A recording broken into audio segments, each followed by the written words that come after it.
স্বাগত দীপ্ত সংবাদে আপনাদের সাথে আছি আমি ইয়াসমিন সুমনা। এবারের এইচএসসি পরীক্ষা শুরুর প্রথম দিনেই ঢাকায় হৃদয় বিদারক এক ঘটনা ঘটেছে।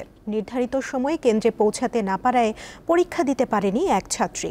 তার পরীক্ষা কেন্দ্র ছিল রাজধানীর সরকারি মিরপুর বাংলা কলেজ, কিন্তু মায়ের স্ট্রোকের কারণে কেন্দ্রে পৌঁছাতে তার 1.5 ঘন্টা দেরি হয়।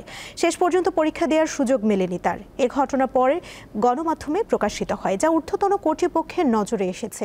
এ বিষয়ে শিক্ষা উপদেষ্টা জানান, মানবিক বিবেচনায় ওই শিক্ষার্থীর বিষয়টি গুরুত্বের সাথে দেখা হচ্ছে। তিনি পরীক্ষার্থীকে উদ্বিগ্ন না হওয়ার অনুরোধ জানান। শুক্রবার প্রধান উপদেষ্টার প্রেস উইং এই তথ্য জানিয়েছে।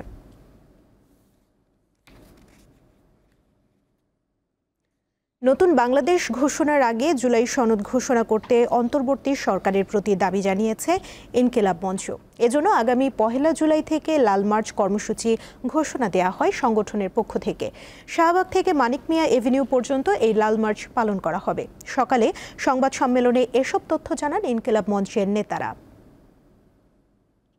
দিবস হবে একটা, 16 তারিখ যেটা ঘোষণা করেছে, অনুরোধ জানাচ্ছি শহীদ আবু সাঈদ দিবসের পরিবর্তে শুধু শহীদ দিবস করা হোক, এবং 36শে জুলাই জাতীয় মুক্তি দিবস অথবা দ্বিতীয় স্বাধীনতা দিবস অথবা ছাত্র জনতার গণ অভ্যুত্থান দিবস জাতিগতভাবে আমরা পালন করব।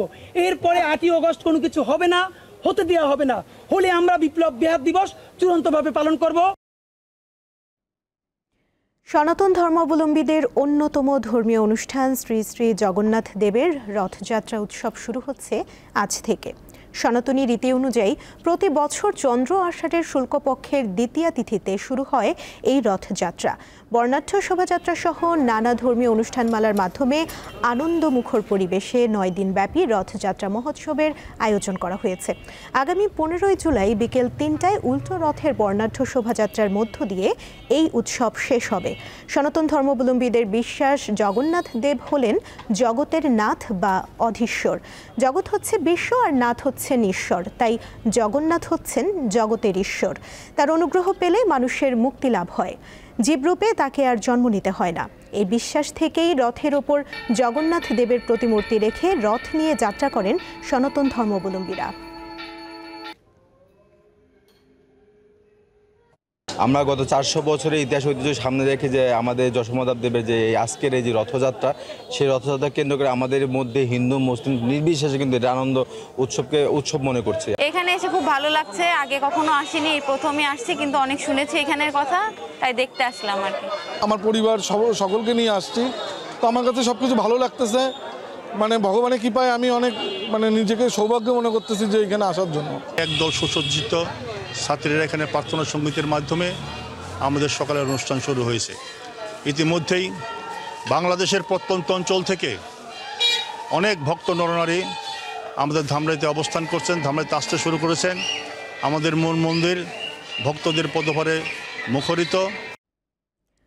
অন্তর্বর্তী সরকারের প্রধান উপদেষ্টা ডক্টর মোহাম্মদ ইউনুস বলেছেন, পৃথিবীকে বদলাতে সকল জাতিকে ভূমিকা রাখতে হবে, অংশগ্রহণ করতে হবে সকলকে। ধ্বংসের আগে সঠিক পথ ধরতে সকলের প্রতি আহ্বান জানান তিনি। সকালে সাভারের জিরাবতে অবস্থিত সামাজিক কনভেনশন সেন্টারে 2 দিনব্যাপী 15তম সোশ্যাল বিজনেস ডের উদ্বোধনী অনুষ্ঠানে তিনি এসব কথা বলেন। আওয়ামী লীগ সরকারের সমালোচনা করে প্রধান উপদেষ্টা বলেন, সামাজিক ব্যবসা দিবস একটি পারিবারিক পুনর্মিলন। বিগত সরকারের আপত্তি ছিল এই দিবস পালনে, তবে 5 আগস্টের পর প্রথম এই দিবস পালন করতে পারল বাংলাদেশ। আন্তর্জাতিক প্রসঙ্গ। পারমাণবিক ইস্যুতে যুক্তরাষ্ট্রের সঙ্গে নতুন করে আলোচনায় বসার কোনো পরিকল্পনা নেই বলে জানিয়েছেন ইরানের পররাষ্ট্রমন্ত্রী আব্বাস আরাকচি। দেশটির রাষ্ট্রায়ত্ত টেলিভিশনে দেয়া এক সাক্ষাৎকারে এই মন্তব্য করেন তিনি। আগামী সপ্তাহে ইরানের সঙ্গে বৈঠকের সম্ভাবনা রয়েছে বলে ট্রাম্প দাবি জানানোর পর তেহরানের পক্ষ থেকে এবার তা নাকচ করা হলো। পাশাপাশি ইরান ইসরায়েল যুদ্ধবিরতি চললেও থেমে নেই ষড়যন্ত্র। এবার ইসরায়েলের প্রতিরক্ষা মন্ত্রী জানিয়েছেন, কার্যকর সুযোগ পেলে যুদ্ধের 12 দিনে ইরানের সর্বোচ্চ ধর্মীয় নেতা খামেনিকে হত্যা করা হতো। সেই চেষ্টা অব্যাহত রয়েছে বলেও উল্লেখ করেন ইসরায়েলের প্রতিরক্ষা মন্ত্রী। এদিকে ইরান ইউরেনিয়ামের কোনো অংশ সরিয়ে নিয়েছে কিনা এমন তথ্য জানা নেই বলে উল্লেখ করেছেন যুক্তরাষ্ট্রের প্রতিরক্ষা মন্ত্রী। বৃহস্পতিবার সংবাদ সম্মেলনে এ কথা বলেন তিনি। যুক্তরাষ্ট্রের নিউ ইয়র্কের মেয়র নির্বাচনে ডেমোক্র্যাট দলীয় প্রার্থী ভারতীয় বংশোদ্ভূত জোহরান মামদানিকে ঘিরে বিস্ফোরক মন্তব্য করেছেন বলিউড অভিনেত্রী ও বিজেপি সাংসদ কঙ্গনা রানাওয়াত। সামাজিক যোগাযোগ মাধ্যম এক্সে এক পোস্টে কঙ্গনা দাবি করেন, অতীতে টাইমস স্কোয়ারে এক প্রতিবাদ কর্মসূচিতে জোহরান হিন্দুদের গালি দিয়েছিলেন এবং দেবতা রামকে নিয়ে অপমানজনক মন্তব্য করেন। কঙ্গনা আরও লিখেন, গুজরাটি লেখক মেহমুদের পুত্র জোহরান মামদানির কথা শুনে ভারতীয় নয়, অনেক বেশি পাকিস্তানি মনে হয়। ৩৩ বছর বয়সী জোহরান মামদানি নিউ ইয়র্কের অ্যাসেম্বলি মেম্বার হিসেবে পরিচিত ছিলেন। এবার ডেমোক্রেটিক পার্টির পক্ষ থেকে মেয়র প্রার্থী হিসেবে নির্বাচিত হয়েছেন তিনি। এই ছিল এখনকার মতো। পরবর্তী সংবাদ বেলা ৩টায় দেখার আমন্ত্রণ রইল। এছাড়া আরও তথ্য এবং বিনোদন জগতের নানা খবর পেতে যুক্ত থাকুন দীপ্ত ডিজিটাল প্ল্যাটফর্মের সাথে। ধন্যবাদ সবাইকে।